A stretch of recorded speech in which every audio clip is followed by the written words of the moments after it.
Let's Talk Oculus, a VR podcast, is proudly sponsored by the good folks at Patreon. If you want to support the show, join us on patreon.com/Let's Talk Oculus. What's up, Oculus nerds? Welcome back to Let's Talk Oculus, episode 63. I'm Dan from Playtest VR, and I'm joined by the incredibly sus-looking on camera. It's Samson. How you doing? Hello. Yes, I am doing well, and we have much impostering to do. Definitely. On today's show, we're actually joined by Pete Austin, aka Glitch Fandango on Twitter, who is the writer at 6 Degrees of Freedom. Welcome to the show, Pete. How you doing? Thanks for having me, gents. It's wonderful to be here. Yeah, it's good to put a face to all these written reviews that you have on 6 Degree Freedom, so people can actually look at you on the YouTube version of this podcast. Yeah, no, I feel like I've heard your voice so much in all the review videos, and now to actually have a face, I'm like, all right, now I got it. Well, it's flattering to know that you guys are listening. What we do is very much a passion project, and even though we see the numbers sort of tick up, I never assume that it's people like yourselves that are actually watching it. So I'm well chuffed to know that you guys are listening and watching. No, absolutely. I honestly, I think I look at your review, one of the first ones when a game comes out or when like a piece of hardware or something. 6 Degrees of Freedom is normally one of my first ones I look at, just because I like the way that you do the reviews, how it's not biased at all. Like there doesn't feel any biasy, where you can get that with some people or certain content creators, but with yours, I just go to that. It's like, I know, okay, there might be some swearing involved in there as well, because he's keeping it real. He's British in the end of the day, so that's everything's authentic. So no, I'm a big fan of 6 Degrees. I always check out those reviews. Yeah, well, thank you very much. Yeah, I should make sure everybody knows that it's not just me. There is absolutely a team, and I sort of came in a year or so after it was already up and running. So there's Doc Neil and Omar and Andrew and myself that are currently doing the reviews. Really talented writers, and particularly in Doc's case, forgive me the other two guys, but Doc's got a hell of a voice on him too. Like I will always make a point of stopping to listen to his ones as well. Yeah, you can listen to him for days. Absolutely. Absolutely. But I mean, as the listeners can guess, that today's show we'll be talking about Pete, about his VR journalism writing. We'll see what that whole process is about, and also we'll sprinkle in some stuff like Iron Man VR, some Among Us, of course, because I know me and Samson especially have been playing a lot of that over the last week. But before we jump in, I just wanted to mention that me and Samson were on the Between Realities podcast last Friday. Actually, Pete was in the audience for a little bit. I saw you in the chat. Links are in the description. If you missed that, definitely check it out. Me and Samson were definitely both nervous going into it because it was a live episode, but it went smoothly. So definitely all the links are in the description below. Yeah, that was very fun. That was really cool. Yeah, it was a great episode. It was great watching you guys with them, and I mean, Alex and Skiva are two kind of heroes in the community that we're a part of as well. So, it was cool watching you guys on there with them, and I'm sure they made you feel right at home. Absolutely. Oh, for sure.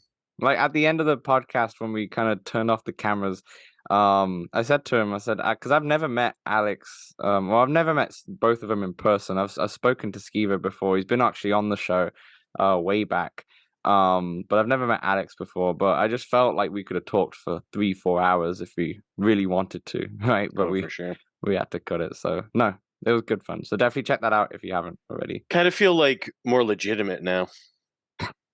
We are now on Upload VR. If you go onto their website, we're on the front, which is pretty fun. I mean, that is great. I'm sorry, I'm going to segue into me, but I actually just published my first review for Upload Very good. a week and a half ago. And again, Nice. Thank you very much. But I mean, I love what we do with 6D. It's that's definitely what I enjoy. But that, like you say, it's that sense of legitimacy. It's like yeah, they're like the big boys, isn't cool. it? In the VR, in terms of publications, they're like what you would call the IGN of VR in a way, right? So it is nice to I mean, it's not. Speaking of, IGN actually did review Among Us VR as well. Pretty good. They gave it a pretty good review. Yeah. They definitely did. Not often IGN is covering VR. No, it's only when it's like a big thing, like a clickbait title kind of thing is what they go for. But Pete, actually, that kind of segues nicely to talk about you in a bit. Now, obviously, you said you're at 6 degrees since 2020, if that's correct, around that time. Yeah, it was during the pandemic that I joined the team. Yeah, but before that, were you always writing in a different capacity? Like what came before the VR writing? Loads of things, but not writing, to be honest. So I've always enjoyed writing. When I was a much younger man, I used to write music, and so there's always been some content. Like I used to do cartoon concept pilots and stuff. Nothing professional. Like that was just one of my outlets, one of my things that I do as a young man, Nice. which I still kind of kick around a little bit. So there's always a bit of writing for fun, but also professionally. Like my day job is a little bit more boring, but it does mean that you need to put out analytical content quite a lot. So I have the dubious honor of being a project manager. Woo! So we all have fun jobs in the real world. But yeah, there's a lot of writing involved in that as well, and it's when you're kind of used to writing analytical prose, going into reviewing, it's not too big a step. Like that idea of sort of putting objectiveness to the forefront and go, okay, well, really, it's like doing a board paper. Like I'm just presenting the facts to everybody through the lens that I think they probably want. Like, what are the things that I want to know? Yeah. And how did you kind of get into VR writing then? Because obviously it seems like you did a lot of stuff before, but because I would have thought you were in games writing or something, and you discovered VR and was like, okay, I just want to write for VR now. But obviously it doesn't sound like that at all. So how did you actually get into VR writing? My first review ever was for Solaris, and I was so nervous. I was absolutely so nervous submitting that because I'd never done a review before. But I'm an older gent, and I grew up in the era of physical magazines. I remember playing Sega Master System and the Mega Drive games, and spending my pocket money on the magazines and reading reviews. I still remember vividly being like 9 years old and thinking, "Oh my God, I would love to be a game reviewer. That's what I want to be when I grow up." You fast forward to pandemic happens. I go on to furlough, which for the international audience was I got paid to hold tight, basically not work and just wait for things to pass over. I was homeschooling my 2 kids, which was joyous, obviously. Great. You had a great time. You kept all your hair, so it's fine. No, I am bald at the back, my friend. Thanks, kids. But yeah, no, it was that came along, and I had a bit more time than usual. And I was really lucky. What actually happened? I'm incredibly enthusiastic with VR, particularly in that first sort of honeymoon, 12 to 18 months. I read everything. I played everything that I could. And 60 had done a review on In Death, which is one of my favorite games. And when it launched, it had some issues. And I was on holiday, so I didn't get to play it right away at launch. And I think they gave it a 7 of 10. By the time I got to play it, they'd cleaned up a lot of those issues, and I kept waiting and I kept waiting. They never printed anything else to update the score.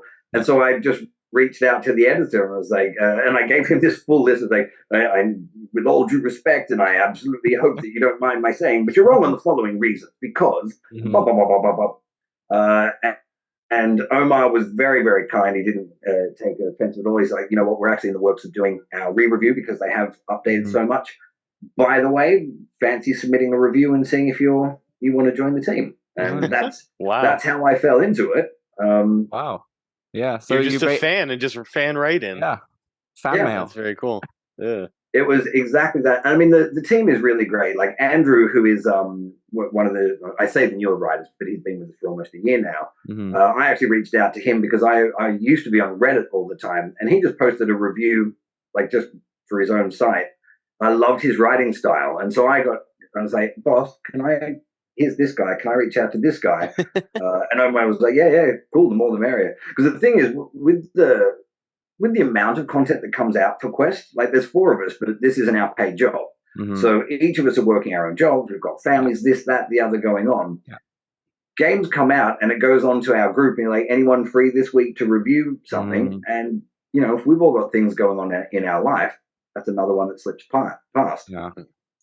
So the more good writers we can get into the group, and if there's anybody who's watching this, cover, right, pretty much. Yeah, exactly. Yeah. And it is like it's a passion project. It's something that we all do in our spare time for fun. It's not our source of employment. But oh God, it is fun. I remember the first time I like Star Wars Tales from the Galaxy's Edge. I got the LucasArts press pack. That's fun, right? When you get a press pack, it's really cool. fun. Yeah. That's Star Wars sending me advance. Like, oh man, I felt big stuff. And I really 40-year-old man strutting around the place.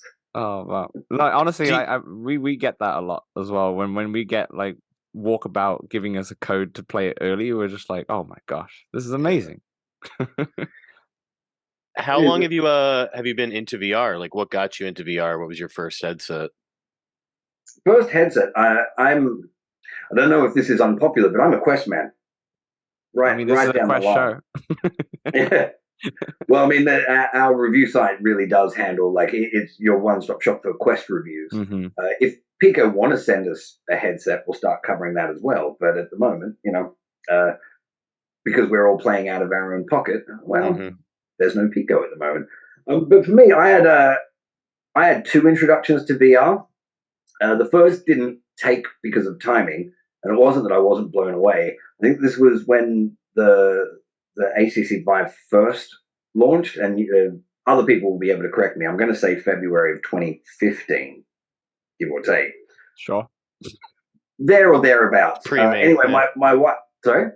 It's pre my VR time, so. Well, I did. My wife very thoughtfully got us this. Got me an experience as a gift. And it was, I didn't know it was anything to do with VR. It was an immersive zombie experience, right? And you go in and you stand under a bridge in London, and then a truck pulls up and they go, come on. Okay, and you get in and they go through this fully interactive, actors everywhere. And there's you're standing there and the guy's giving the speech and you don't know, but behind you in the cage is a zombie that, and suddenly, you do all of that, and the whole thing is a lead up to playing Arizona Sunshine for 8 minutes. You get 8 minutes in the headset, they put you on, and I was gassed, man. I was laughing. The guy in the room with me is still in character. He's like, the whole premise is supposed to be that this is your training before you go out to help fight the infection. Yeah. Man, you've got the best job. This is sick. I'm just having a great time. Cool. And then I came out, and you go into this room, you funnel out into this room at the end of it, and it's basically like a showcase for here's the headset, you need this kind of computer. My wife and I had just had our first kid. We were busted ass broke at that point. Yeah. And I kind of looked at it, like, this is great. This is never going to happen. And I walked away. Never. I mean, really... that headset plus a gaming PC that can run it properly, plus the space that you need, plus the trackers, plus the controllers if they're not shipped with it adds up a lot. Mate, at that point in my life, I looked at the cost of the headset, and I didn't even think about everything else. Yeah, that's fair. I was like, no. But I was really lucky. So fast forward to 2019, April-ish, and I was working in a placemaking, which is an odd thing that I'd never done before. We had a commercial property, and my boss was like, we need to rent something, competitive socializing. We want people to come here and spend money, go out and find me what's the next big thing in London.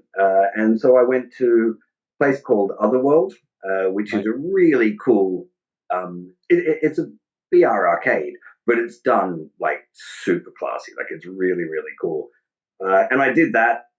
And I lost my mind for it. At this point, things were a little bit different in my life. Things had settled down. I hadn't played games. I'd given up gaming because I thought I have to be a dad and I have to be a grown man. I mean, you literally, I have a couple of friends who've got almost 1-year-olds now, and I hardly see them. And they came over yesterday for a birthday party. My housemate had a birthday. And they were gone by 10 o'clock because they had to wake up at 5 because they know the kid's going to wake up at 5. So I feel you. It sounds like there's no time whatsoever. I mean, you find it, but again, early on, and for me personally, am I allowed to swear on this, or is this a no swearing? Go for it. You're good. I was a bit of a dead shit when we had our first, and I had to sort myself out to become a grown up, and so for a bit, I thought, well, gaming, that's not something that real dad, grown-ups, real adults. they get haircuts and they grow beards and they get jobs. So, I did all of that. Anyway, my job made me play VR and I lost my mind for it. And it just so happened to be 3 weeks before the Quest 1 was released. So I've come out and I'm like losing my mind. I'm researching everything and I'm finding out all of the things because there's no way I can get away with sticking sensors up in my house. Like, this is a shared space for my wife, my family. I'm not going to gaming. Have a cable running from the top ceiling and such. Yeah. It's not even kid friendly as well, so it makes a lot of sense. Yeah, and so finding out it's like the first ever standalone headset is coming out in 3 weeks, mind you. I had none of the hype train. It's like, here's this thing that's never existed before, and by the way, mate, it's out in 3 weeks. How about it?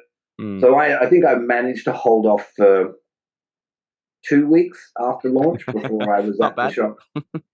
And it was one of those things where it's like I'd spoken about it so much. My marriage is super cool. We don't necessarily ask for permission, but communal spending and all of that. My wife is like, why don't you just get one? Yeah, straight to the store. I'm there. Did you say get one? No, you don't ask twice. As soon as she says that, you just go. There was no, are you sure? What about the electricity bill? Mate, I was off. And ever since then, that was it. I sort of fell in love with the medium, absolutely did, and really tried tried to be like, I don't need to get too deep into this. I'll just buy one game here and one game there. And I think I'm what's known in the industry as a whale. Like after a while, I lost control. I was like, I'll buy that. Just talk to Samson. I'm the biggest whale. He has a full library of games, and that's not including the ones he's played.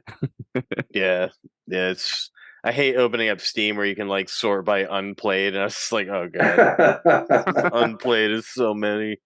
Wow, so that was your first proper VR headset, then, was just the Quest 1, and then I'm assuming you played Star Wars Vader Immortal first because that was I think it was a packing game, right? When it first came out, it wasn't. No, yeah. Okay. That's when I got it. It was My first games, actually, weirdly, and this is, as we chat VR, I'll no doubt say that one of my favorite things in VR is spellcasting. I think that, I'm not one of those. If I say the word nerd for everybody listening, I say it so lovingly. I am nerd. This is me. But I'm not one of those hyper nerds that's like, I want to be the magic man. Like, you put me in VR, and good God, that's what I want to do. So before I bought my Quest, I was looking at everything, and most of it was available on PC. You're looking at the PC stuff and going, oh, what's porting, what's coming out? Yeah. And Wizards had come out, and I think that was the first or second game that I bought. Very naively, knew nothing about motion sickness. It had free locomotion. I played it for 20 minutes. It was like, oh, done. Because you still developing those VR legs from what I can tell from your reviews. Yeah. Well, mine, to be honest with you, mine are pretty solid, except racing games. I can't play Dash World. Same with Dan. I couldn't do Dash World either. I had to refund it because, it destroyed me. Even though I think it's the fact that I was also sitting down, and it also made it even worse. Which you'd think it'd sit down for a race, for a car race and such. It makes sense. That's what you want to do. I was all over the place, and I think that was the first and only time that I actually was full on sick of how bad that motion sickness was. Until you got your Pro. Yeah, but I wasn't full on sick with the Pro. That was just, I noticed it immediately. I was like, oh, okay, I'm not playing this without the full light blinkers and such. Yeah, that's strange. I had never thought of that. When they didn't put that in the pack off the bat, I thought that's a really weird choice. Yeah, because they give you these the side ones, but you've still got the bleed coming in from underneath. The side ones, without putting the side ones on, do help a little bit, but the main thing is below, because when you look down in VR, you realize you can see your floor and it's not moving and such, but you're moving in the game, and that just triggers it immediately. So it works fine when you're playing a teleport game, like a walkabout for something like that. Some stuff that you're not moving much, you're standing around, you're hitting a golf ball, something like that. But something like Walking Dead, you've got no chance. How did Among Us?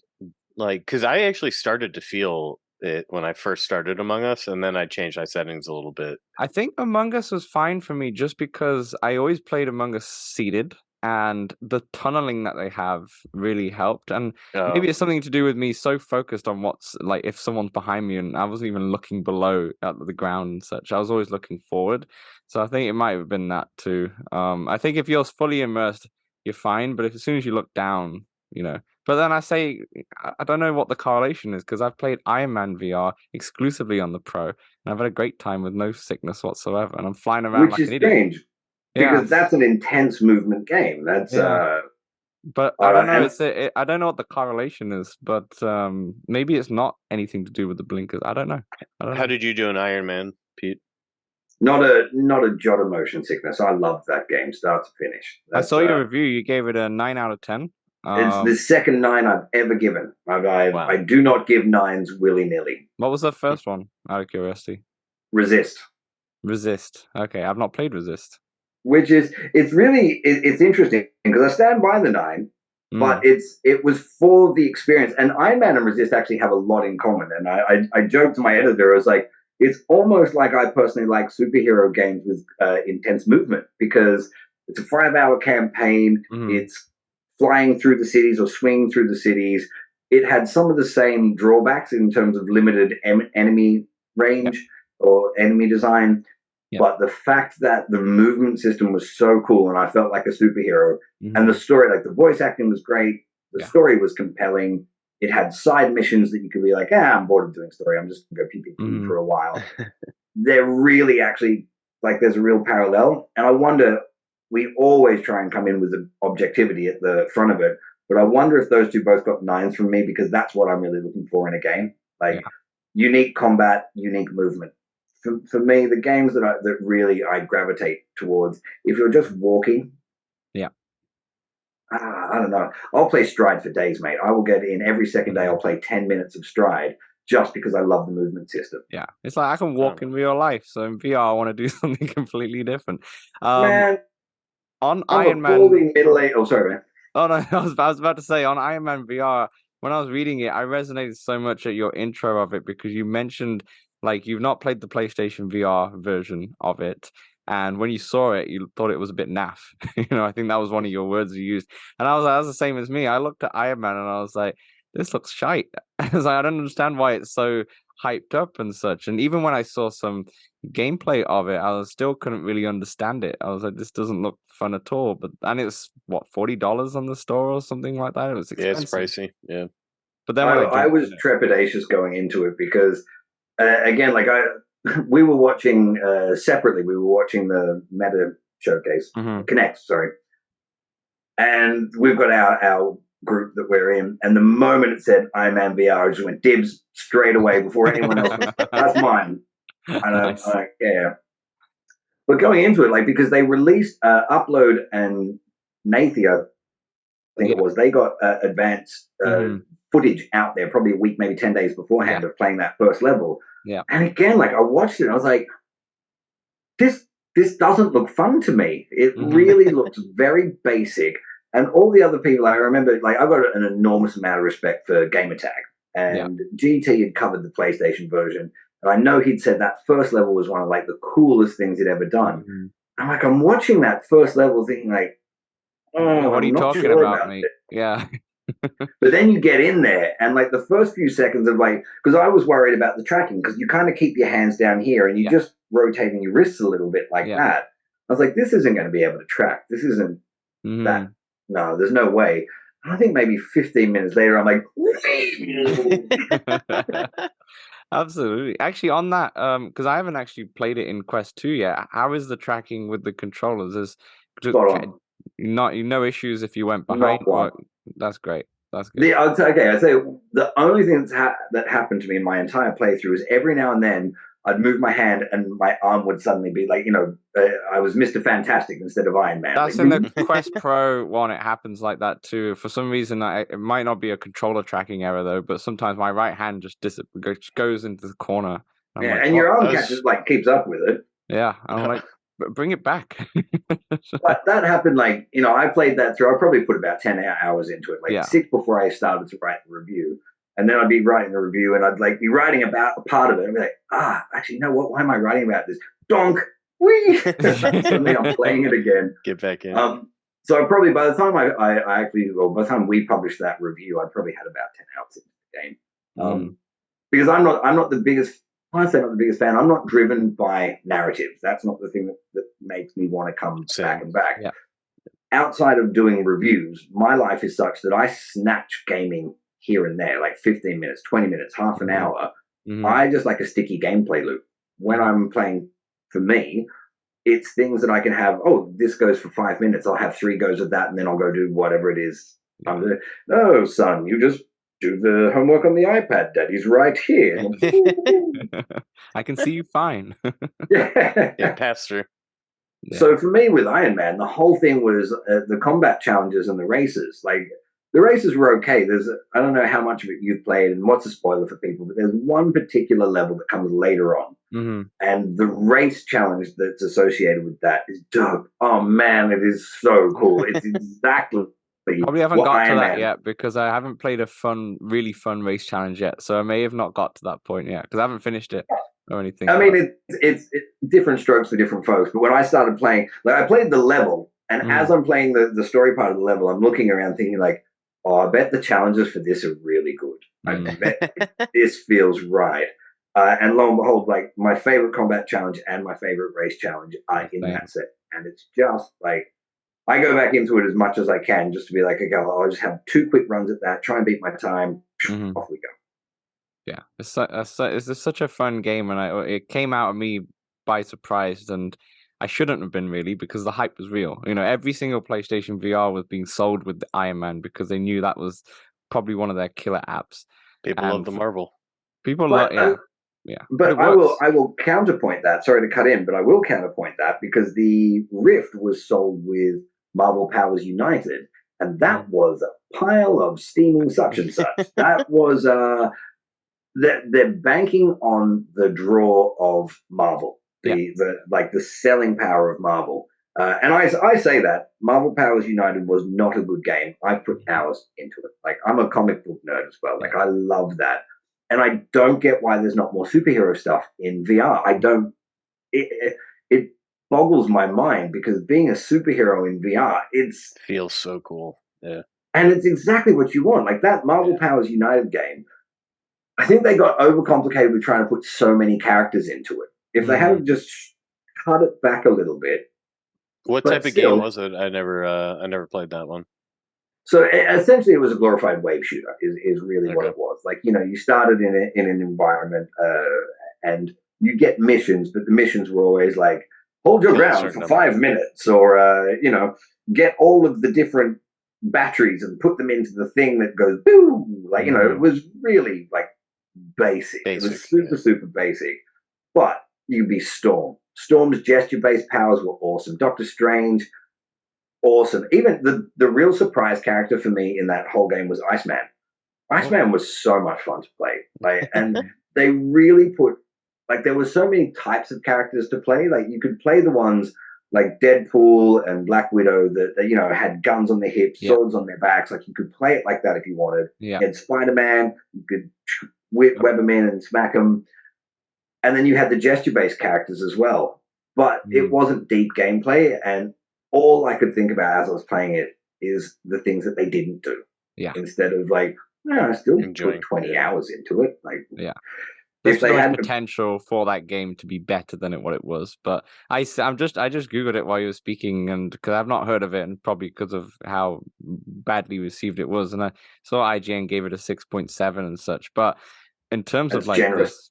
in terms of the user reviews, a lot of people like 5 stars. It's so good. And blah blah blah. I think maybe just they like the gameplay loop, and they've just spent hours and hours, and even though it's not a perfect game, they still had a lot of fun in it. They've still sunk all those hours in it. But as user reviews can be skewed sometimes. They can be skewed. We've seen them on the Quest store.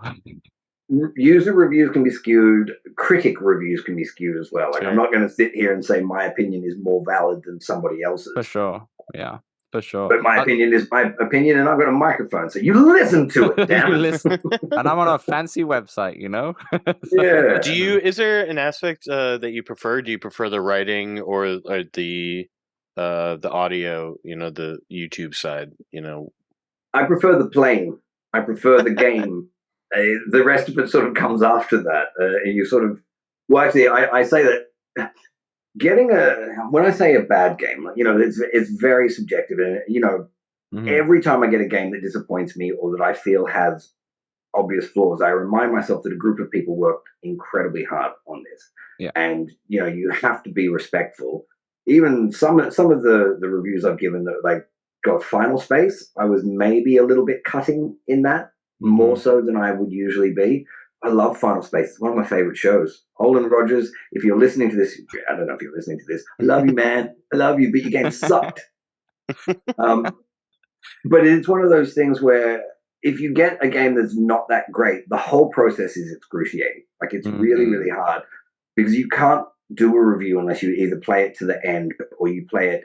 I think we sort of have the philosophy that if you played it to the point that you can't make yourself play it anymore, then that's your review, isn't it? Like you've essentially, you've agree. got your thing. You don't have to finish. I feel like obviously VR doesn't really have these many titles, but speaking of just the pancake games, if someone plays a game and it's like 40, 50-hour campaign and they can't get past 25, 30 hours, I feel like that's enough to like critically review the game. You shouldn't need to go through all of 40 hours to actually finally have a proper review.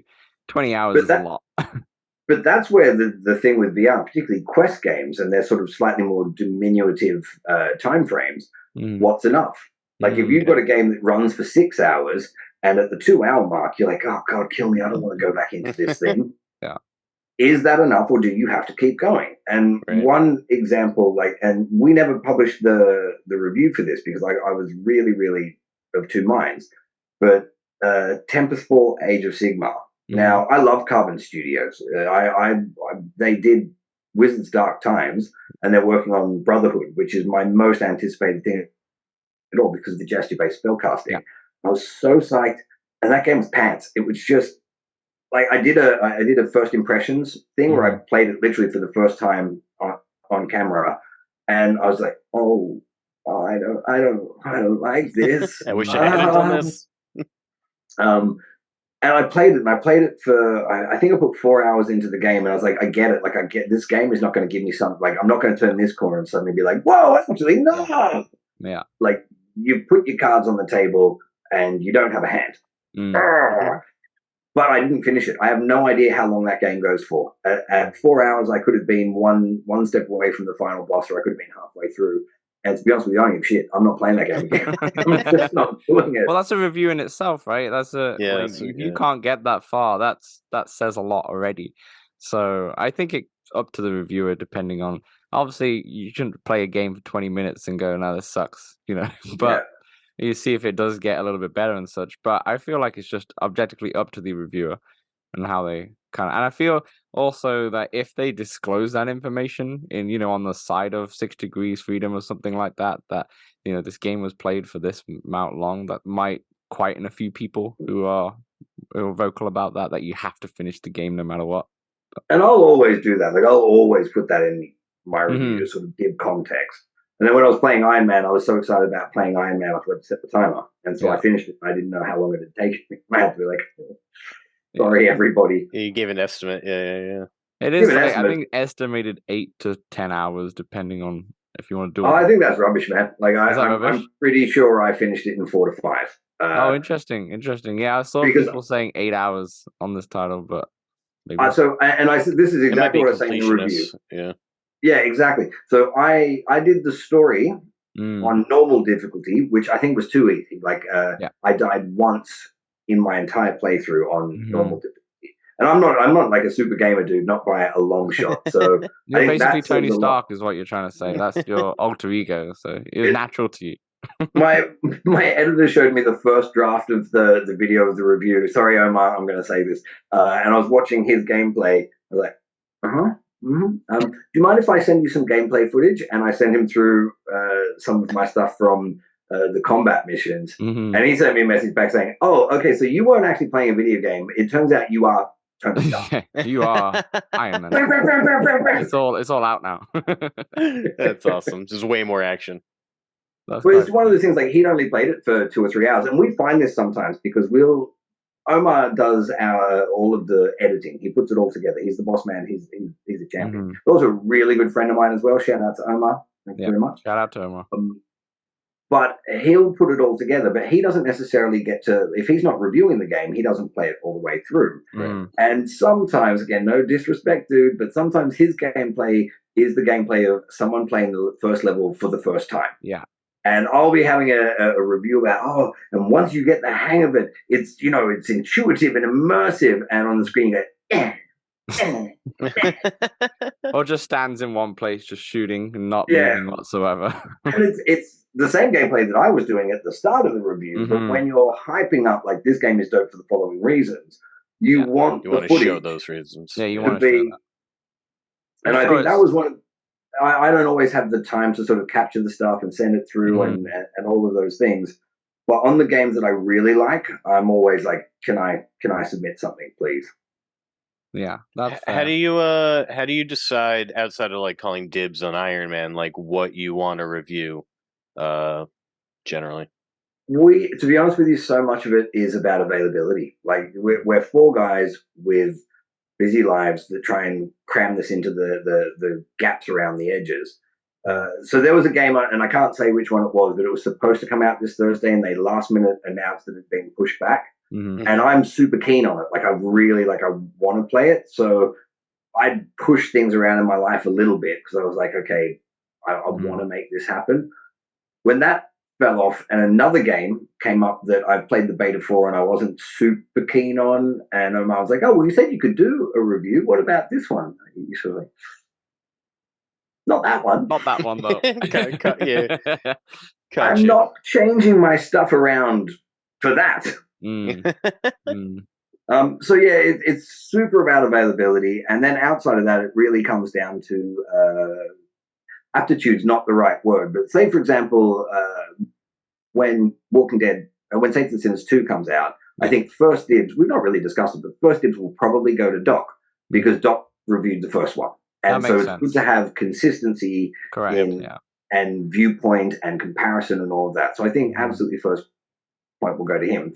Then if it came out to, okay, well, Doc's not available, who's finished the game, who's played the game, which one of us is in the best position to actually be able to say, all right, I can give an educated guess on this, or I can give an educated viewpoint. And then availability and will to do it sort of comes in after that. So there's usually like an open forum discussion. Yeah. I don't think we've ever fought over a title yet. I think that hasn't quite happened. Andrew and I it was just one of those weird ones where we both put our hand up at the same time for something, and it was a little bit like, no, you do it. No, you do it. No, you go first. But I ended up getting it was Dragon Fist because I just bought the haptics vest. Yeah. I was like, well, I do have the vest, You might as well try it. Yeah, I guess also if you, for example, not Walking Dead, Doc can't do it. If someone's really passionate about Walking Dead and absolutely loves it, then that makes sense for them to review it because they're going to play it to death and, look at everything. So I'm curious actually on that. I don't know if you have a set formal process, but what is your review process? Like, what do you do when you just play the game for a lot? Do you take notes during it, or how does that work? He tries to time it. Maybe times it sometimes. It really depends. It's a little bit different for each of them, and I'm probably terrible. Like I'm sure the other guys do have more of a formal process. For me, it's just getting stuck into the game. Like that's the first thing I want to do. Yeah. First impressions really count. For me, my process is play it for a little bit, and then I'll chat with Omar about it, whether or not he's played it or not. He's really analytical, and he's really good at asking the right questions to make you think, oh, okay, I probably should be thinking about that or looking at that before I dive back in for my next one. Where I'm terrible is the little details. Like, I'll always start writing. We have sort of a format that we follow where it sort of goes introduction, concept, gameplay, blah, blah, blah, blah, down. And I always get to concept, and that's where you're like, and you play the leader of the alien race, the Zarknops. And you're like, oh, God, hang on a second, what was that alien race? Because you play the game, and you're too busy going, like, yes. And then you're like, oh, I can't remember. Was the love interest Geraldine? Or like, oh. And I always have to go back into the headset. Like, I'm halfway through writing the review, and I'm like, oh.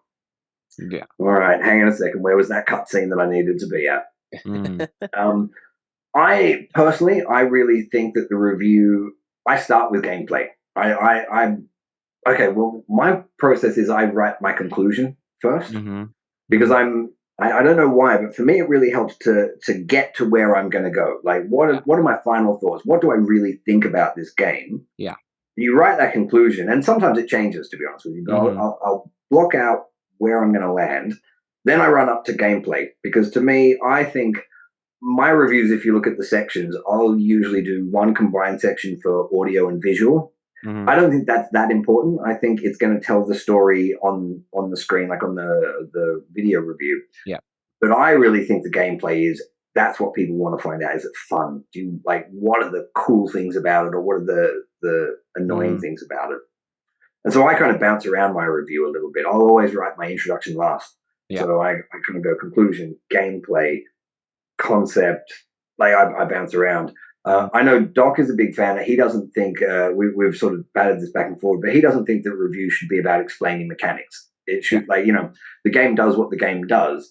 It should be about more imparting the idea of what was the experience like? Like, how does it compare to other experiences? And Doc, if I paraphrased you, sorry, dude. No, I actually agree with you. I was looking at because I have the Quest Pro. I was looking at kind of putting my thoughts together, and I was looking at some of the reviews, and obviously for hardware, a lot of people look at specs and they compare specs with, okay, what's this Quest Pro compared to the Pico Pro and such, or Enterprise or whatever. But I'm looking at it as a case that with VR, it's all about that experience that you have in there. So it's not really about the specs; it's about what do the specs actually do. And I think that's the kind of same thing when it comes to like game reviews as well. It's like, yeah, you have these mechanics, but what do those mechanics actually make you feel? Like, how does these Iron Man flying mechanics actually make you feel? Do you feel immersed? Do you feel like? And then I think that's the picture you kind of want to paint, which makes a lot of sense to me. Because then when the user's reading it, they're like, okay, I kind of understand. If you just said, yeah, you just twist your arms, that's the mechanic to fly and such, but don't actually say what it actually how it makes you feel, then what's the point? It doesn't really tell you anything, does it? I mean, that's the thing. The review's not the tutorial.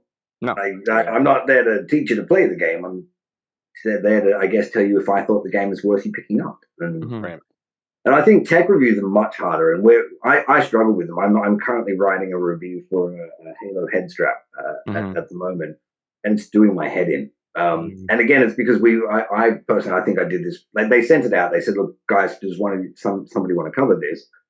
And I'm trying to write this review, but I've realized I've actually never had a Halo head strap before. This is my first ever Halo head strap. I love it. So you have nothing to compare it to, though. Yeah. But that's the thing. And somebody else has the Bobo. Obviously, it's not the Bobo that I'm reviewing. And they say, oh, this clicks in nice and this does this. And well, mine doesn't do that, but I like it. And it's really hard for me to sort of write this review for this head strap because I personally think it's a good product because I've got no basis of comparison. Right. And somebody who's got the Bobo might get my review and be like, oh, 8 out of 10, trusted source, cool. And they put it on, I was like, but this isn't as good as this, or it's way better. And I wouldn't have a clue. It's more, you have to like make sure it's coming from the perspective of like you don't have anything. Like, maybe if you already have a Halo strap that you kind of like, maybe you don't get like also buy this one type of deal. Yeah, and I love my Halo strap. I mean, now that I've discovered it, like not only for me, but I every second week I let my daughter play VR. Before everyone goes up in arms, never online. Don't worry, she's not bugging you. I promise you. How old? She's 8. Okay. Yeah, that's fine. But she loves the Lizzo pack on Beat Saber. Super down with that. And she's just started playing Clash of Chefs, which wow. I gave that game a 7. I love that game. Like, you score a game objectively for where it sits in the pantheon of other games. And then I always tell Omar what my personal enjoyment score is. I love that game. Like, it's good to know because, sorry to interrupt you, but I've been, every once in a while, I'll play Walkabout with my college roommate's kid who's 6. And it's wild to me how quickly he picked up like movement and everything. But I'm going to recommend the Clash of Chefs to him because my college roommates always ask me like, what could I put him in? Like, I don't know what's good. The Traffic Jams is another one, man. Traffic Jams, for that age, Like Traffic Jams is, again, it's a super fun game, but it's something that like I guess we would probably play once or twice and go, oh neat, that was cool, that was cute, thank you, and then you move on to playing something a little bit more meaty. But when you're looking for offline gaming for a kid that you can put in for, I don't let my daughter play it for longer than 20 minutes. That's short stints, yeah. Mm-hmm.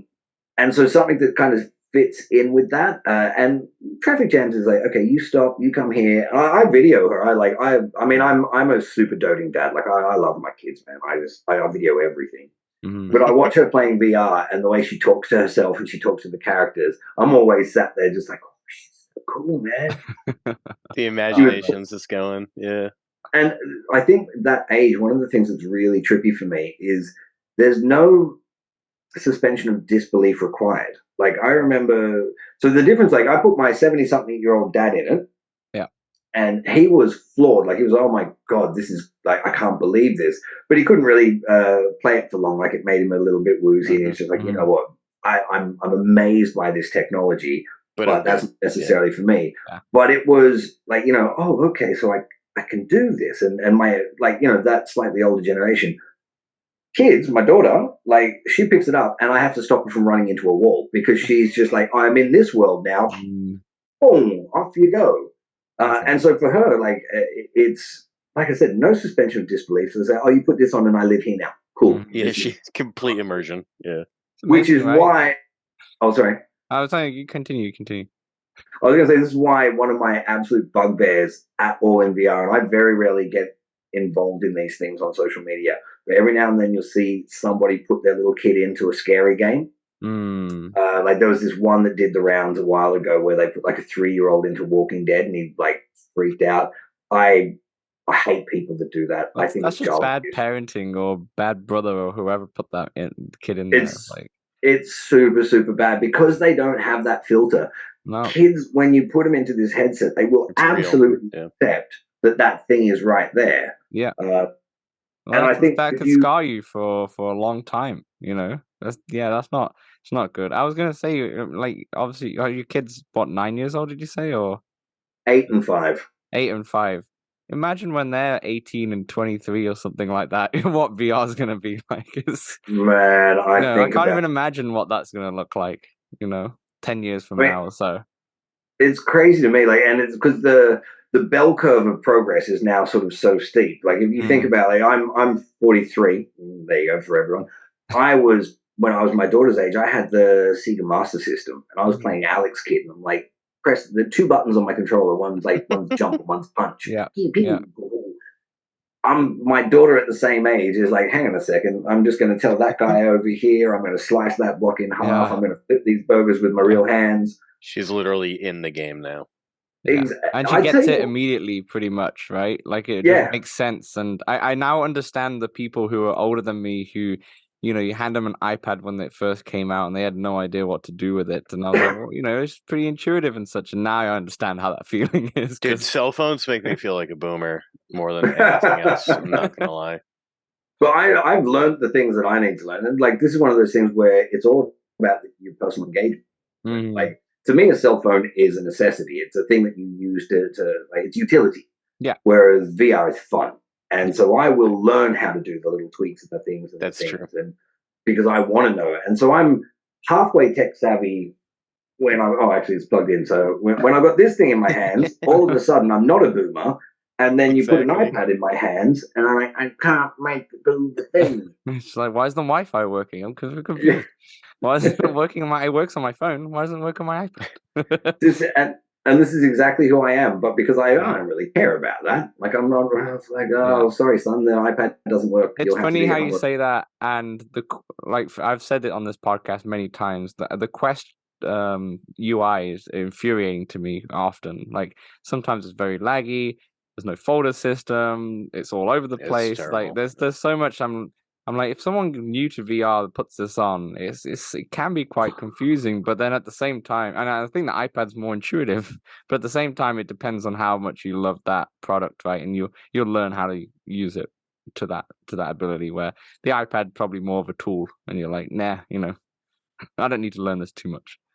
Yeah, no, my app is there. I put it into the folder, and that's the folder I use for I'm never going to open that again. Like, yay! Yeah. Whereas I'm so So, used to the. Oh, sorry. no, go ahead. I was just going to say I'm so used to the Quest now that I turn it on to play a game. I know where that game is. I'm like, Yeah. I'm in. Mm-hmm. Yeah, this is the Quest takes away a lot of the friction. That's really nice. It's honestly, it's a huge thing for me. Like after playing Quest for 6 months, I got a gaming laptop. Mm-hmm. And it wasn't. Unfortunately, it's now obsolete. Like I researched minimum specs. That was a mistake. When it comes to gaming PCs, that was. I was penny pinching, and I got the thing. So I got it just before Stormland and Asgard's Wrath came out, and so when I bought my brand new laptop and I was super stoked with it, I from that point on couldn't play new games. Like that was the it's mad. Oh, minimum spec has changed now. Mm-hmm. But because the process has, when I say too many steps, I don't want to be like, oh, I couldn't do that. But it's not consistent. It doesn't work every time. Sometimes you got to reboot. Sometimes you fiddle around with so many barriers, right? Yeah.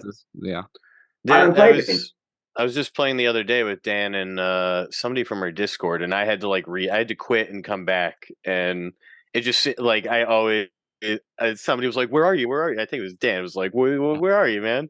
I was like, "Come on, man! It's VR. You got to allow time for people to turn it off and on again." 20 seconds later, reboot. I was like, "Where are you? We're ready to go." What's happening? Gonna be friction, yeah. Mm-hmm. But I'm exactly that impatient because I'm used to Quest. Yeah. And if I meet my buddy in a game and he says it's going to be there, I'm like, "Why aren't you here?" Mm-hmm. I'm standing here waiting. I've already toggled settings. Like I'm bored. Yeah. Let's go. Absolutely. Whereas it's a real shame though because 2 of my all-time favorite games you can only get on PC. You can't get on the Quest. And I beg The Unspoken, which if you've never played it, it's dead now. It's a multiplayer game. You can't play it unless you've got a friend who's playing it. Mm-hmm. If you've got someone who's about your same skill level, it's literally the most fun I've ever had. It is my favorite game. Yeah. It's one-on-one wizard battles. You love the wizard magic. You're right. Dude, you're backing it up. You're backing it up. I'll play any game with gesture-based spell casting, but it's just got so many levels and layers to it. Like you've got your basic attack spells, you've got defensive spells, but then you've got little things like artifacts will come. You've got to collect pieces, and then in the heat of battle, while you're trying to dodge, you're trying to build these little things. And if you build a thing, a giant monster comes out and starts messing with the other guy. While they're focused on the giant monster, you're around going, it's got such a good gameplay loop. And it was an esport for a couple of years, and it had a good price pool to it as well. I just realized it's Insomniac Games as well, who's now owned by PlayStation. So which means I'm never getting my Quest port. No, you'll never get a Quest port, but PSVR 2, I don't know. I know they're working on Spider-Man, but yeah, I mean that game to me, I have 40, 50 hours in that one, but all through Discord, all going on to the Unspoken Discord and being like, "Hi guys." We play. What's the second game that you had? Brass Tactics. I haven't played that either. I haven't played these PC. I don't have a PC VR. So. They're both Oculus exclusive. Mm-hmm. This explains why I'm not able to find them PC, in Steam. But Brass Tactics is it's by Hidden Path, and they did I don't know, Civilization maybe or something like that, and it's an RTS game. And I love RTS games, but in VR, it's so cool. I like that it's got a kind of steampunky vibe to it, which is one of my favorite aesthetics anyway. But it's just, I like an RTS, but suddenly you're there and you, like in Demio, you expand the world, you're moving around, you go, okay, I want those guys to go over there. It's really, it feels like playing with toys again, if you know what I mean. And that's it's really, really fulfilling. And again, it's multiplayer, really, so you can play against other people. There's a free version, Brass Tactics Arena. Go out and play it, everybody. It's dope. It was really, really cool. What are your thoughts of the? Because there is a Quest RTS, right? The one in space. I'm forgetting the title of it right. Eternal Sunshine. I know, not Eternal Sunshine. Eternal Starlight. Yes. There's also Battle Group VR, which is really similar. That's on App Lab. I didn't like them. Sorry, guys that made it. You guys keep at it. It's really, really good. It's only my opinion. Eternal Starlight got updated quite a lot after I reviewed it. I think I reviewed it with a medium-y kind of score. And they asked me to go back into it, and I just didn't have time. So I do apologize, developers. I know that you've worked really, really hard on it. I can't help but think there's an element where I think the Quest can do RTS games in space because it's a black void, so you can have more moving pieces. I find that's not personally satisfying, and this is why I get really wary about reviews with games where I'm like, am I being too thingy about my view? Like, other people really enjoy it, but I played it and I just found it a harder slog than I wanted it to be. And there was a lot of good concepts there, and I can see for some gamers it probably would have been really good. And Battle Group VR is also really good. I think that just needs a little bit more polish before that's ready to go onto the Quest store. It's a very similar sort of vibe, and it's got those it's got those same mechanics. But again, you're moving, like they're really little until you zoom right in on them, and it's just not as satisfying as something like that where you've got a tabletop map and you can see hills and like, okay, I'll get those guys to hide behind those trees, or I'll put those guys over there. There's something to me that's just intrinsically more satisfying about that. Yeah, that's fair. I do have a question on, like, do you have a review that you're most proud of, or like a favorite review? No, I don't really. No. So I have reviews where I've got really lovely comments that have made me feel quite nice. And I'm going to, there's some super vanity coming your way. I don't mind every now and then I'll get a comment on my voice and the voice work that I do. And I'll sort of be like, yes, that is very nice. Thank you. But yeah, I think every evening I go to sleep listening to sick stuff. These North Americans, ASMR. They love that accent. They love the accent in North America. It's true. Dan asked if I wanted to do very early on in this pod, do you want to do the intro? Like, should we? I was like, dude, people love the voice. Like, that's our intro voice, dude. Can't Americanize because your accent, like, there's a touch of Antipodean, isn't there, Dan? I live in Vancouver in Canada now, so I've been here for almost 4 years, and the two people I live with are also Canadians, so my accent is slightly altered, of what it would be. But to people in North America, they still think it's very British. I just went back to the UK for 3 weeks. No one thinks I have a proper British accent anymore. So, so it's just one of those. I'm now in the in-between. I'm in the void.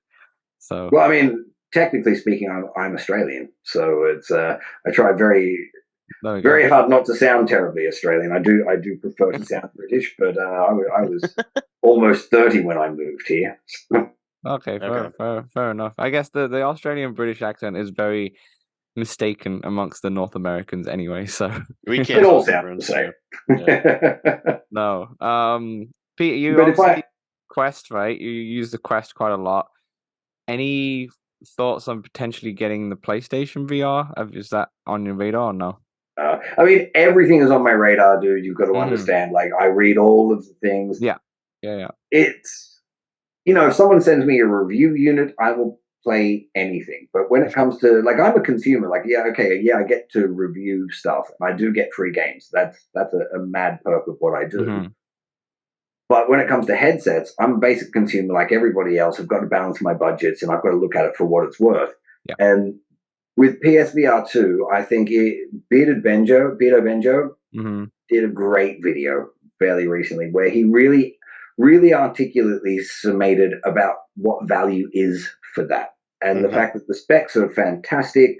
And if you're buying because you're a techie and you like to have the best specs, then it's actually quite cheap for what it is. Yeah. But if you're uninitiated and you're looking at, you've got to buy your PS5 and your PSVR 2, you're $1,000 all in. Yeah. What do you get for that? What are the games? Now, I read through the list of games that are coming out for it. Upload put an article on it. It's like 11 or so at the moment. Oh. Well, no, maybe it was the ones that are announced and the ones that are heavily supposed. Like, we're pretty sure this is coming. Right. And I just wasn't into it. Like, I looked at it, I was like, well, okay, that's a $1,000 down to get the thing. Yeah. Half of those games I can get on Quest, and yes, they're going to be better on Yeah, PSVR sure. 2. Yeah. But then they'll also be better on my laptop. So if I want, I've got crossplay. But for me, the big thing is about space. And we went through a renovation recently, and at the early stages of the renovation, I was going to get a VR space. We're going to do like a garden office in the back. It's going to be my space. Now, if I had that, we went over budget. We cut it like straight away. Like, it's the first thing to go. First thing to go. VR space. Yeah. Bye VR space. And look, Pete's dream. But that's absolutely fair. I mean, this is the thing when you've got kids and a family, you don't go, no, wait, just go, okay. Yeah. Let's get the nice kitchen instead. But anyway, if that had have happened and I had a dedicated space where I could put, you've got your thing and it's plugged in and the wire as well. I know this is controversial, but for me, I can't have something like that where I have to move it around. I've got this laptop that I'm talking to you on now. Yeah. I've got some of my favorite games that I could only run on this laptop, and the fact that I have to set up the laptop, hope that it works, and then boot it up, whereas by the time that's all happened, I could be on my second game of something in Quest. Yeah. I don't do it. And then knowing those games as well, I'll be like, oh, you need to update this game first before you can play. And that's how I feel about Microsoft's Flight Sim. Yeah, and I remember Oculus as well on the Oculus Store on PC. It was annoying when you had to update because if it doesn't finish the update or if it fails halfway through, you have to do it again. Yeah. And that's what killed me when I had the PC set up. I was like, I'm done with this. I really want to play Medal of Honor, but it's killing me with this update of 200 gigs or whatever. But you're right though. Like with the PlayStation VR, it's very. It's already a niche, it's VR, but in terms of who it's ideally for, it's also a niche. I think I fall into that niche. I have a PlayStation 5. I have held off buying a PC setup because I thought about having the PSVR instead, and that being my high end, that's where I'm going to play, the best of the best games if they're on there. And all my social stuff and everything will stay on the Quest. And the one thing I'm really annoyed about is that apparently, I don't know, like it's official yet, but that wire looks like it's attached to that headset, and there's no way to unattach that. So that means that destroys the aspect of, is this ever going to have a wireless adapter? Because if they just made that like a USB-C cable detachable, then okay, there's always a potential of it happening. There's hope, but the hope's gone because I saw it's not official, but I saw the image that they put out of what's in the box, and that wire wasn't loose. That wire was connected directly on. And I was like, if this is an unboxing, most likely this would have just been off to the side as well. But no. So that's the one thing I'm thinking about. I think you're right. And look, there's a lot of discussion in the community about that cable. And I almost feel like a Philistine for being like, the cable matters. Like there's so many people who are like, no, it doesn't matter. The experience and this and that. It does matter. It makes a massive, 100%. massive. I hate the cable. We were in Among Us the other day. We played Among Us lots of times this week, and we'll talk about Among Us in a moment. But I couldn't stop laughing at one point. Right, basically everyone knew it was me who I killed. Who I was the imposter. And I just said, yes, it's definitely me, because I just couldn't stop laughing the way I got caught. It was hilarious. I laughed so much that I just got off my seat and I went onto my floor laughing because everyone was trying to point to me and I was trying to hide behind the tables in the room. So I just went onto the floor and like hid in. I was like, I'm just on the floor. If anyone walks in right now, they'll be like, what the F is happening right now? But I was like, I can't do that in a wired situation. I need to be mindful of the wire. I can't play Golf Plus properly with a wire and such. Like it sounds so, like you're nitpicking on the little things, but it isn't. So you're going to return the PS5? No, the PS5's there to stay. I like that PS5. But it makes such a difference. Like when I first started playing, I've never had good results with virtual desktop or Airlink. Yeah, probably my system, probably my Wi-Fi. I can't get it to work, and I hate it for it. So I've stopped and I use the link cable, and that's fine. But I changed the way I played games because suddenly it's like I don't want to have to step over my cable. Like I had it so it just went straight down my back, so I didn't really feel it or anything. But then suddenly I'm just doing stick movement. Now the one thing I will say, and this is where you did mention about my VR legs, smooth turning throws me off. I don't know, like I can barrel roll through squadrons I can do backflips Really? in Sorrento, but moves turning will always. So I have to do stick turn. And it changes how I play games. Having that chord, suddenly I'm stuck like this. I'm not, like, my knees stop moving. And so, like, 50% of the joy that I get out of VR dies by having that chord there. And that's, like, that's me. I'm not for a second going to try and say to somebody else, like, well, I'll advocate for going this way because of wireless. If you're a gamer who can get past that chord, fill your boots. As far as I'm concerned. And people have like pulley systems as well for the cord that they can attach to their rooms, which, once again, more power to you. I can't do that in my house. I can't put a pulley system or anything. It's possible a lot of them will be more geared towards seated experiences. I think with the PlayStation VR, it will, to be honest.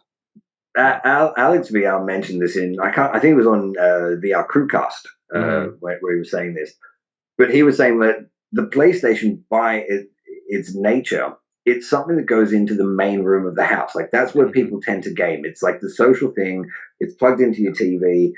The games aren't going to be like what we get with the Quest, where there's the expectation that you've got a little bit of space that you can move, and that space could be anywhere in the house. I mean, when I was in an Echo team, I used to play in the bathroom because it was the only place I could get a bit of space. Yeah. With PlayStation, they're going to expect that you're in a room facing a direction.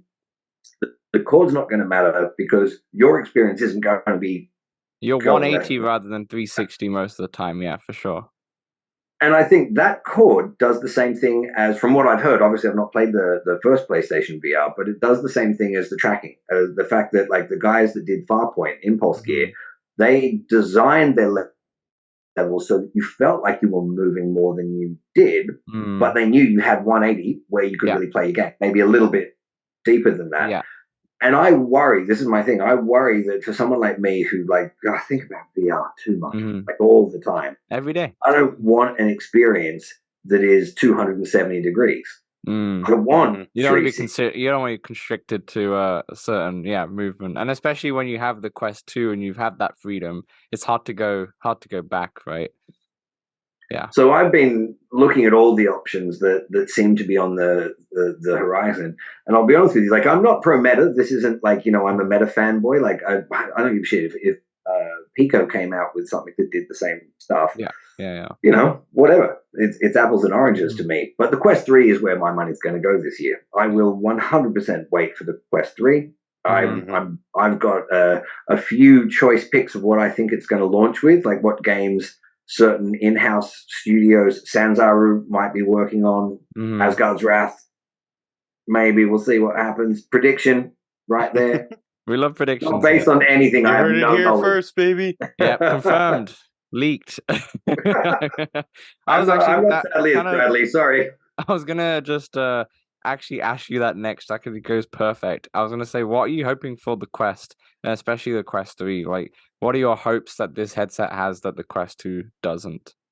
So all I'm personally after is the ability to push the gaming experience. Like, I like the segregation between Pro and Quest in terms of that is your enterprise, your work, like, go do all of your fancy stuff over there.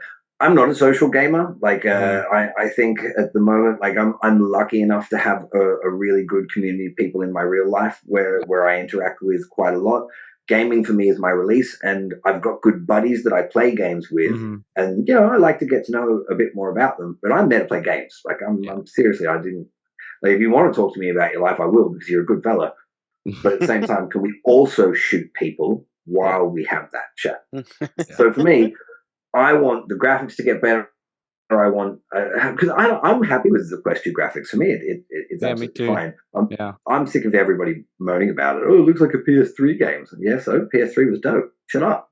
Yeah, and that's the thing. I think with also because people look at the PC VR and see what it can do. I remember when after the 4 came out and we were playing. I think 4 of us were playing, and our friend PJ from the VR Verdict podcast, he put up his like live stream of us playing, and I had a look at it a little bit afterwards, and I was like, oh my gosh, this looks amazing. There's bodies all over the floor, there's blood everywhere all over the floor, there's the torches dark, and mine doesn't look like that at all.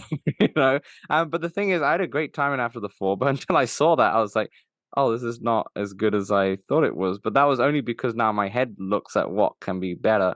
Obviously you need all that extra gear behind, but you can see something is better. But I said this on Between Realities, like if you just have the Quest 2 and you don't have anything else, you don't know any better, and you're gonna have a great time, so it's absolutely fine. I mean, even I do have PC VR. It's not high end, but it is better. Mm-hmm. For me, ease of use, yeah, quick access with less barriers to entry, and sticky gameplay. And again, I think that's one of the things where my personal preferences makes me the ideal customer for a Quest. Mm-hmm. Because I do short, sharp gaming sessions. Yeah. I don't need a 15-hour spectacular that takes me all over a huge open world, because I probably will not get the time. Never get to there. enjoy Yeah. that. What I want, agree. For me, like the thing that I like, my top 3 games that I'm looking forward to right now.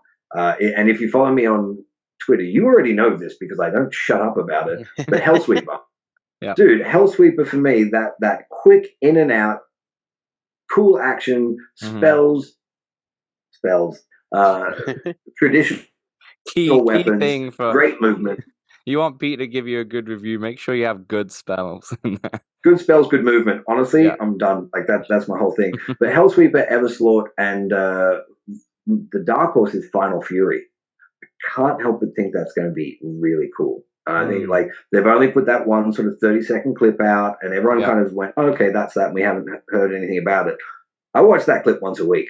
I sit there and I'm like, I bet this is going to be cool. That was like me when Medal of Honor was announced. That was me. I kept watching that trailer over and over again, but I was like, oh my gosh. But yeah, I mean, they what was the last trailer was in this year. So yeah, this is that would probably be a Quest 3 launch game, and the way it sounds like it, But no, I like the suggestion. You just kind of just want it to be a better gaming experience, and I think, well, I hope, because they've now separated them.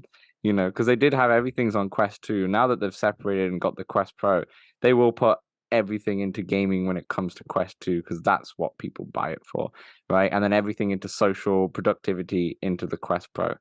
Well, social's interesting. Sorry to cut in, but social's going to be like that's your dividing bridge between the two of them, or your joining bridge, because a lot of people pick up the Quest for social, and I personally don't necessarily do it, but I know a lot of people, and Samson, you were saying this as well, like getting through the pandemic, the social aspects of your Quest were a huge part of it. And I think for a lot of people, I have odd social anxiety going into online games. Like I'll mute myself and I won't play Among Us. That for me is a nightmare. Like that's a nightmare situation for me, having to actually talk to people in a public room. I agree as well.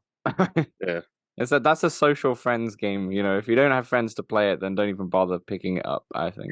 This is what I think. But then I also get the impression that even though it looks like it could well be fun, like I got offered a code for it so that we could do a review. Like obviously a few of us needed to have it. I just said, no, please, I don't even want to take that code. Yeah, that's fair. Because you need take your free stuff away from me. You need people with you to have that experience. Some social. I mean, that's what social VR is. But in terms of social with the Quest 3, it's more about what features are the most important. Like, does it really need face tracking? Like, I would say face tracking is not important, but eye tracking is. Because eye tracking, they can enhance the game with like foveated rendering, do some cool mechanics, which I'm sure PSVR 2 is going to show us. But then eye tracking when you're in social, actually be able to look at somebody and it's, I think that would be one of the features that could leak in. Facial tracking, I feel like it's not going to come. I think it's too much tech for a Quest 3 at the price range of $300 to $500, Yeah, exactly. I think they need to. They don't have the social product to go with it. Like they've got Horizons, but it's not brilliant. It's not being widely adopted. Okay, I'm trying to be nice here. But the thing is, if they had the Killer Social app, and everybody who buys a Quest is also hanging out in there, it justifies the spend to put that technology in there to make it a more immersive experience. But because they don't have that locked down yet, there's no point. Like to me, if the Quest 3 doesn't have face tracking, that tells you how far they think they've got to go with their metaverse software, with the idea of, well, we're trialing it on enterprise, people who have a little bit more money and who need that interaction because they're in there for hours a day. Once we lock that down and we use the different software developments, and maybe 3 years from now or 4 years from now, there's a Quest 4. I'd put some serious money that your face tracking is going to go into there, because at that point they're going to have a platform that works with it. I agree, and that's my biggest gripe with the Quest Pro, is that they don't have the platform yet. How interested in the Pro controllers are you? I'm very interested, but it'll be like, for me, again, it's interesting to see what the price points on those controllers just by themselves are going to be. $300, and I'm pretty sure $300. Sorry, $300. Man, that's a new headset. Sorry, that's a new headset right there. If they said the Quest 3 is going to be $300 to $500, yeah, the Quest Pro controllers being that, and they're not. There's nothing to show for them yet, so it's one of those things that you wait and see. And they look cool. I'm all about haptics. I think haptics is one of the single most important aspects of the VR game. Like, I really immersion, into it. And sort of with the trigger haptics and whatnot, that is absolutely what I want to see happen. But a lot of the features that I've seen for those controls that make them look so good are enterprise features, like the fact that you've got the stylus, the pens, the stylus tip, which I still can't find in my box. I need to look back into that. It's meant to be in the box somewhere, but I still can't find it. But I need to look again. But you're right. I think what I would say, I wanted to say this on Between Realities actually, but we didn't have time. But I think the Quest 3 is going to have haptics in its controllers and its triggers and such. I think that's a given, because the PlayStation VR is going to have it, and it's going to be great. If you've ever played the PlayStation 5 with the controller, it's wicked. When you change from a shotgun to a pistol and such, and you feel the difference, or when you're using a bow, it is amazing. That's immersion. That's what VR is going to thrive for. I think the biggest cost factor is the inside-out tracking with the cameras, and I think that's obviously not going to be on the Quest 3 controllers, but you can buy them if you want them on the side. And that's why I actually think they're going to release the Quest 3 with no controllers at like $300, and then with controllers at maybe $500 or $450. So then people who have the Quest Pro controllers don't have to buy this headset with controllers. Kind of makes sense for me to have like a cheaper alternative. But also, I mean, I think that's a really smart idea. I hope they do it, and if it's backward compatible. Yeah. So if I can pick up the Quest 3 for $300 and use my Quest 2 controllers with it, and that still like works absolutely fine. Yeah. But then if I want to get the more expensive version that has the articulated haptic, cool, then I can do that as well. It makes it more accessible. You piss off less people by, some people are expecting that the generation leap is going to be more like a console where you've got sort of 5-6 years. Others are expecting it's going to be more mobile phone, where it's more like 2 years. It seems to be landing in the middle. You're going to soften that blow by saying, but don't worry, you can still use your controllers. Like, that's fine. Exactly. And we'll make sure that you still get game support for at least 18 months. So that's how I would expect it. I think that's a smart way. What are you going to miss out as well? You're going to miss out on the haptics, which for sure is going to be big, but it's more of the quality of life thing. It's going to increase your immersion, but you don't really need it to play the game. The Quest 2 controllers are still solid. And look at the PC VR headsets. You can pair up any controllers with them. You can get like the old HTC big ones. Is it HTC with the big ones that? Yeah. But why? And you can, if you had them lying around, you can. And I think because the Quest 2 controllers are really good, I don't think it's necessary to. I think it'll be good if they had just $300 to $500 price range, have a $200 cheaper option, so more people can get into VR if they wanted to. And decide if they want to get the old Quest 2 controllers or buy a haptic one for more expensive. Like, I mean, you're getting into modular territory there, and I think modular is a really smart way to go. The idea of being able to sort of go, well, these are the features that are important to me. And again, maybe even if they had Quest 3 that was £300, that's your standard, no controllers, or you could get it for £500 and it was no controllers but face tracking. Because if you're a VR chat junkie, not the right word, but if you're someone who's big into that scene, maybe it's okay to have hand tracking, but you want your face tracked as well. So, I mean, it allows you to target to different use cases rather than just assuming, like, here's my one-stop shop, here's my one-size-fits-all. Yeah, I 100% hope it has a soft strap that I can customize. Get rid of. Yeah. Get rid of immediately. I hope, that's annoying with the Quest Pro, is that everything's just one piece. And the same with the Pico, right? There's not much you can do. I understand why, though, because it does obviously make it balanced while having that battery behind. But yeah, there's other people do better straps too.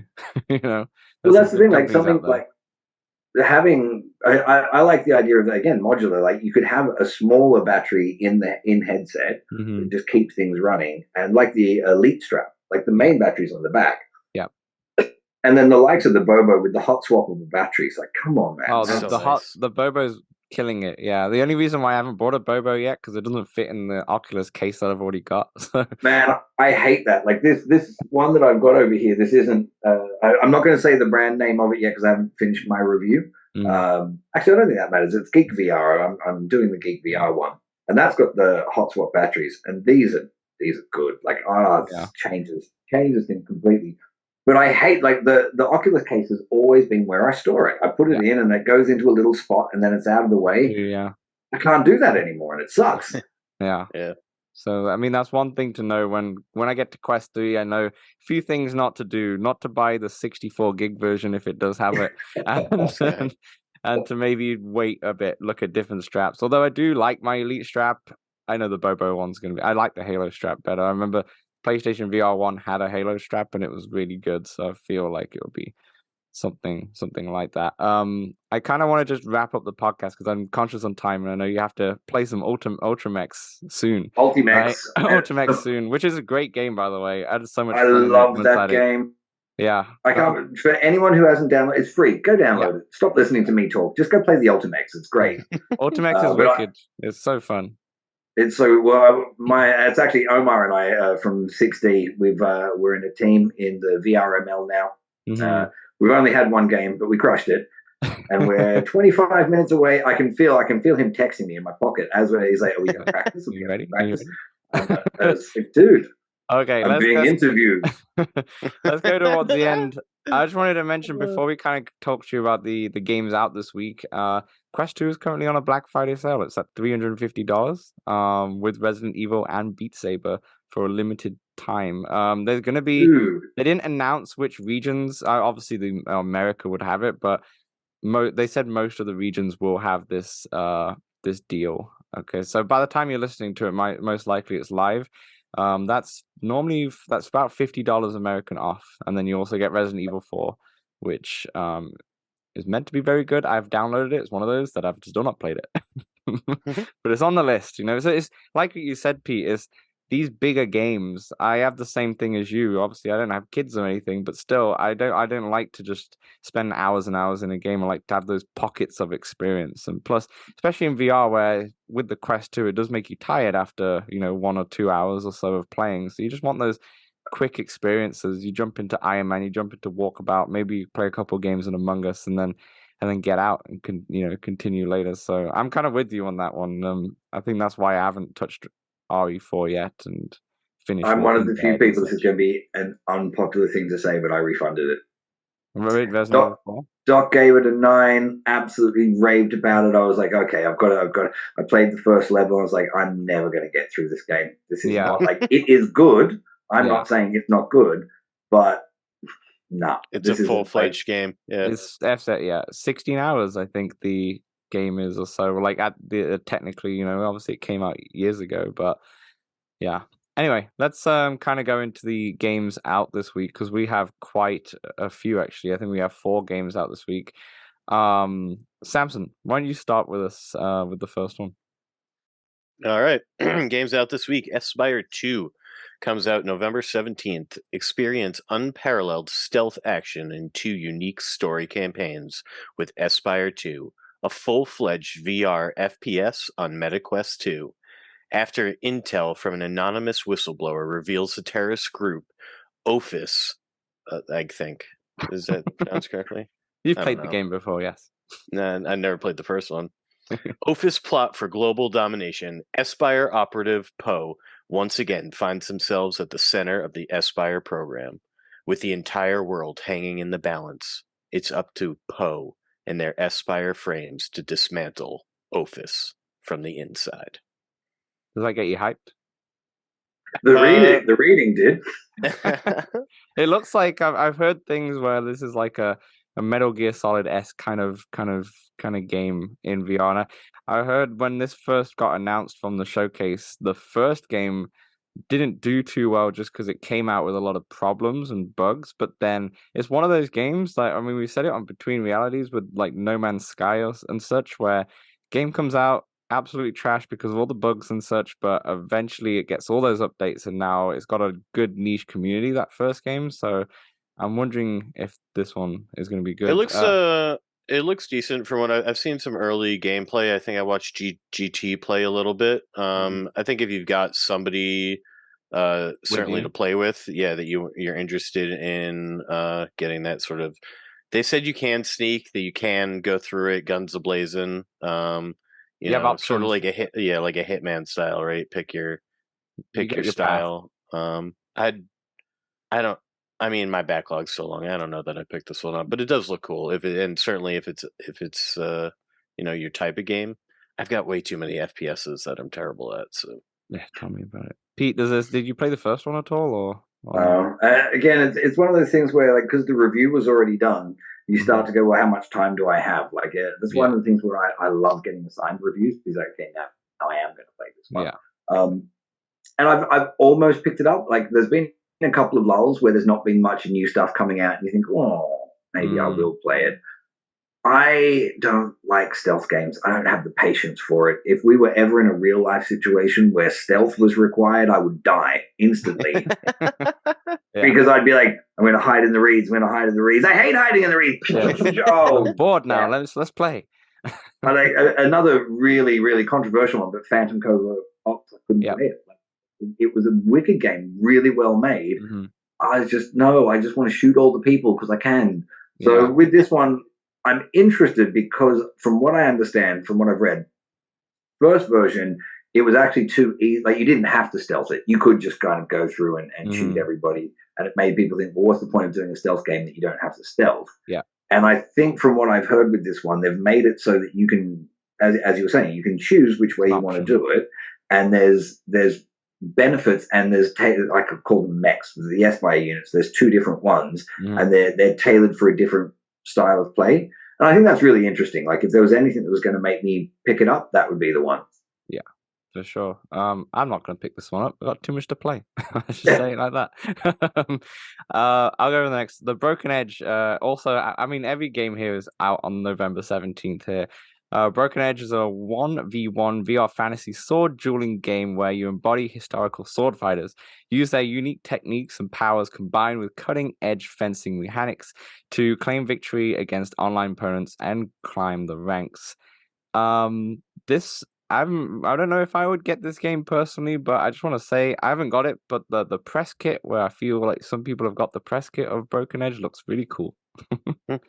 Seen that on Twitter. It sort of looks like a sword version of Blaston. It looks pretty cool. Well, I mean, I'm sorry, I think the sword version of Blaston was oh god, I'm drawing a blank. The Gargantua Swords of Gargantua. No, Iron Lights, because the whole thing with Blast, it slows it down, so it's really tactical, because it's not just about I can shoot you. It's like you see the bullets and you trap people. Yeah, bullet time. Yeah, and then you get that with the Iron Lights, and a lot of people really struggle with that. The idea that, okay, but I don't want to have to swing my sword in this slow, measured way. People want to be like, ha!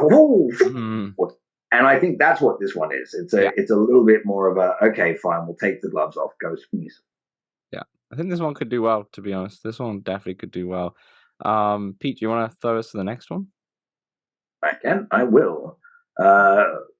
So do you guys just call it Forever for VR? I'm going to call it Forever. Forever Pool. Dan always messes it up. I remember saying, I think they say it's pronounced Forever. I'm going to say that Forever or Forever, but you can get this in the edit. It'll be fine. Forever Pool brings the coolest pool halls from around the globe straight to your living room. Challenge friends, family, and in-game pros to a game of 8-ball pool. No table required. Battle 12 bots to level up and take on legendary challenges. Join a quick match or jump into a private multiplayer party. Friend in town? Share your headset with Pass and Play. Up the ante and stake in-game coins in matches against other players. You're right, Samson. The voice is amazing. We might hire you just to do the games out this week every single week. I might just send you a list. Can you just make that the intro? I mean that looks cool. I worry with pool games particularly. I'm rubbish. Okay, sorry, I tell a lie. I'm rubbish until I've had 3 pints, and I'm rubbish after I've had 4 pints. But there's a sweet spot in the middle where I can play pool quite nicely. Actually, I would fall over if I got this game. I can guarantee you, I would not be able to on the table. Not put my weight down. I just bang down. I would. Have you seen the video? There's a video of Ronnie O'Sullivan, who's for people who aren't in that community, he's like probably the biggest snooker player, especially with all his championships and such. But he tried not this game, but a snooker game I think he was using the HTC Vive. This was like 3 or 4 years ago. This was ages ago. And yeah, he completely fell. He was trying to lean over the table and he fell straight flat. It was quite funny. But how can you be one of those people and you train yourself for decades? Yeah. Like it's muscle memory. Yeah. You put the headset on, and again, it's like my little kid running straight into a wall. Like, you put okay, I know how to do. Whoa! Like, it's quite. And I know I would be the same, especially seeing as I'd only play it on that 3rd pint to make sure I was good. So. Yeah. Oh, you're done. I think I'll play this when I'm over my bed or something. I have the bed in front of me. You need it. But I'm excited about this one, to be honest. I have played the other pool game. I think it's just called 8. I forget what it was called. It's out there on App Lab. But Spark or something. No, actually not. It's pretty decent, but yeah, I don't really have like very many people. It's hard for me to convince a friend to be like, yo, buy this pool game to play pool with me every, once a month or whatever. But these forever games, they really need to just be like their own metaverse, and like you boot up forever, kind of thing, you boot up forever. Everybody boots up into like the lobby or whatever, and then from there you meet people and you go play the other forever games. So earlier, I've mentally promoted Dan to head of marketing for Meta because you made some good suggestions. You're now in charge of marketing for Forever because that's exactly what it should be. Go make that for me, Forever, please. Yeah. I feel like I hope they will. Like after they've got this is their 3rd one. They've got the darts. They've got the bowling as well. So I think and they got cornhole. This is like their Okay, that's their 5th one then. Yeah, that's right. Yeah, so they could easily. Maybe they're waiting for the 6th game and then they're gonna package them. But I don't know. But I actually might pick this up. It depends on how much it costs. But I do love me some pool, and we could probably get the Discord going. Yeah. Yeah, I do love that type of game. Okay, I can see me just playing on my own, just playing some pool, just to relax. So I am curious about that one. I'll wait till reviews, but that one might be on the horizon. If they get the physics right, I think there's some fun to be had there. Absolutely. Sure. Samson, you want to round us off? Yeah, I'm actually very excited for this one as well. So, What the Bat? A wise man once said, "If all you have are bats for hands, everything feels like a baseball." From the creators of What the Golf comes a silly VR game about navigating life with baseball bats for hands. Swing your way through over 100 levels of batting, cooking, shooting, smashing, parking, painting, pickling, petting, and whatnot. That I was a big fan of What the Golf. I don't think I ever really beat it, but I messed around with that for many an hour, and it's just like it feels like WarioWare type of like really short, like just bizarre takes on everything. And it's going to be foolish and silly and hopefully not too expensive, and I will kill some time in it. This has got to be $10 to $15 max. I would be surprised because it's one of those silly games that you just go in, have a bunch of fun. I can't see this being $30. I don't think people will get it at that price. But yeah, I'm curious because I'm not going to pick this one up, but I'm very curious to see you, Samson, do your live streams on YouTube or something and just making a fool of yourself. Yeah. It's all about expectations, right? So I know what to expect with this one, and I'm pretty certain it'll deliver on my expectations.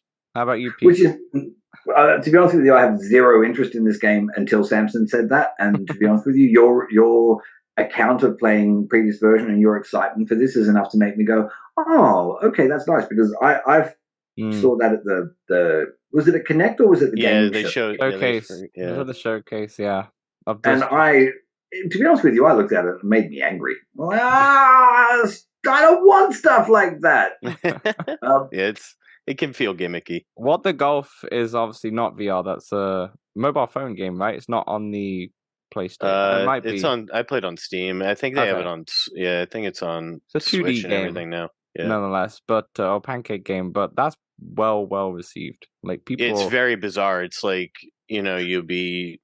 I don't even know how to describe the game. Honestly, you just got to like watch a video. It's just such a weird take on golf. Yeah. Hopefully, there's a free trial. I might have a look at it or something, or just I don't know. I'll just watch your live stream, Samson. Yeah, I'm happy to watch you play it. That's it. I'll watch you make a fool of yourself. But let's round off the show here. Pete, thanks a lot for joining us on the show. It's been good fun. I feel like we could talk for a couple more hours, but easy. You've got some hardcore like esports. Oh, wait! Before we go, I'm sorry, because we didn't really do like a what we've been playing section. And I did play a new. I don't know how new it is. It was in early access before, but I played Maestro VR on Steam, and I can't believe I got like sucked into this. I played 90 minutes, did like the tutorial, all that, and then played like one song from each. They've got like different time periods, I think.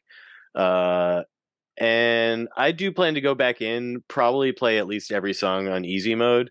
I tried one on hard and failed basically as fast as you can fail. But yeah, it was pretty fun, and I really realized that I struggle with doing two things at the same time. With like it's like that. It is a hard thing to do. Is to be a conductor. Yeah, I don't know. It was fun. Anyway, that's on App just want to say I enjoyed that one. right? So I did see somebody on Reddit post. There's some other Maestro game that came out for the Quest that I believe is on App Lab. It is not. It's different from Maestro VR, which is on Steam, PC VR. Oh yeah, so the Maestro one on Quest is called Maestro the Masterclass, and that's actually free on App Lab. So check that out cool. if you fancy being Bugs Bunny from Looney Tunes doing the up down. And I think the one on Quest might be hand tracking from the videos I saw. That interests me a little bit more for sure. Yeah. But I'm definitely gonna have a look at the Maestro one from Steam. That sounds really interesting. Yeah, it was pretty cool. Yeah, the things you do in VR. But yeah, Pete, like I said, thank you so much for coming. It was really good fun. Anything you want to plug? Maybe your reviews, Twitter, and such. No, I mean, I think if you've come this far, you now know that we're 60 of reviews. We hopefully let people know. I mean, I hate this phrase of like honest reviews, because I feel like there's an implication in there that other people are being dishonest, which I don't want to say. But honestly, like if you want to see somebody give you a frank and pragmatic reason why Tarzan only deserves 1 star, then you click on our channel. But by the same token, because I hate this thing where people call us the channel that hates VR games. If you want to see us just express our absolute love letters to VR, there's a number of 9 out of 10 scores from each of the writers that will just show you we're not assholes. We're just we objectively want you to understand. Say it like it is. Yeah. Well, we really have the attitude of every gamer deserves to get the most pragmatic approach to that game to inform their spend, because those pounds or dollars might mean more to you than they mean to somebody else, and it's better that we tell you everything rather than like, yeah, we all the things, So yeah, by all means, check our reviews or don't. I'm not here as a sales pitch. I'm here to drink red wine and talk VR with some fine fellows. So, but no, thank you so much for having me. I've really enjoyed this. Absolutely. First time anyone's invited me on the podcast, and I'm honored. I really feel maybe the first of many. Maybe the first of any. Yeah. Put this on your resume. We had Techman Drew on, who's massive into TikTok, and he was not on the biggest subscribers when he first came, pretty much because he first started. And then we had him the second time, and he was on millions, and it was like, yeah, that's the Let's Talk Oculus effect, Yeah, the LTO bump. So I shall sit back and wait for my fame. Yeah. Absolutely. You don't have to do anything, nothing else. Just kick back and relax. But anyway, thank you a lot, Pete, and obviously thanks, Samson, for coming on again. We will see you next week. I believe for Patreons, actually, we have a special exclusive interview with Edward from Walkabout. We're going to be in the Mist, which just came out actually, which is amazing. Go check out Mist. We'll talk about more of that in the next episode. But if you're on Patreon, you get the exclusive, and it'll be out for everyone else a couple weeks later. So till then, thank you so much. We'll speak to you soon.